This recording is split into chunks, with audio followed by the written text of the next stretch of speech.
Mhalunge police ठाण्यात शशांक हगवणे आणि लता हगवणे यांच्या विरुद्ध जेसीबीच्या संदर्भात एक गुन्हा दाखल आहे। त्यामध्ये आता 3 आरोपींचा जो आहे त्या ठिकाणी समावेश केलेला आहे। खाजगी रिकव्हरी एजंट जे आहेत ते असल्याचं ते समोर आलेलं आहे। तो जेसीबी जो आहे तो येळवंडे या फिर्यादीकडून जो आहे तो घेत जप्त केल्याचं या ठिकाणी दाखवण्यात आलं होतं। याच संदर्भात बोलण्यासाठी आपल्यासोबत उपायुक्त शिवाजी पवार सर आहेत। सर, काय सांगाल? हे 3 एजंट जे आहेत त्या ठिकाणी आता ताब्यात घेण्यात आले, त्यांचा गुन्हा दाखल करण्यात आला, नक्की कसा त्यांचा सहभाग या कटामध्ये होता? हे जे 3 आरोपी जे अटक केलेले आहेत ते प्रायव्हेट रिकव्हरी एजंट आहेत। त्यांनी जो जेसीबी जे तक्रारदार आहेत येळवंडे यांच्या ड्रायव्हरकडनं जप्त केला होता आणि जप्त केल्यानंतर ज्या डेझिग्नेटेड पार्किंगला गेल्यानंतर जे बँकेचे लीगल ॲडवायझर आहेत त्यांच्याशी संपर्क केला। लीगल ॲडवायझरनी त्यांना सूचना केली होती की सदरचे मशीन जप्त करण्याची आवश्यकता नाही, ते ARC मध्ये ऑलरेडी गेलेले आहेत। तर त्यामुळे तो मशीन जे आहेत ते मूळ यांना मालकांना परत करा अशा सूचना त्यांच्या होत्या।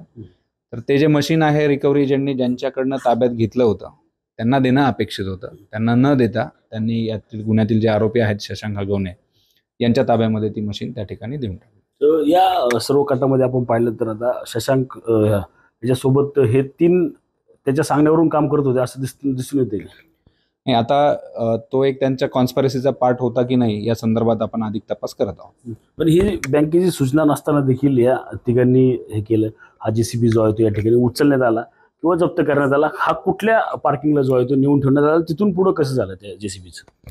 नाही, तो जो आहे चाकणमध्ये कडाचेवाडीच्या ठिकाणी ते पार्किंग आहे, तर त्या पार्किंगमध्ये ते घेऊन गेले होते आणि बँकेचे ऑफिशियल्सची पार्किंगचे जे ओनर आहेत त्यांना इंटिमेशन नसल्यामुळे त्यांनी तो घेतला नाही, म्हणून मग लीगल ॲडवायझरशी त्यांनी संपर्क केला आणि तो जेसीबी मशीन जो आहे तो परत देण्याच्या सूचना त्यांना देण्यात आल्या आहेत।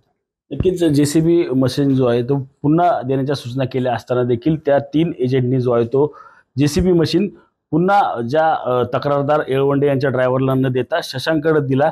अशाच प्रकारचा अनेक तपास जो आहे तो आता या ठिकाणी म्हाळुंगे पोलीस जे आहे ते या ठिकाणी करतील। नक्की या कटामध्ये शशांक चा हात त्या तिघांवर किती होता याचा देखील तपशील जो आहे तो काही दिवसानंतर या ठिकाणी समोर येईल। रणजित जाधव, TV9 मराठी, पिंपरी चिंचवड।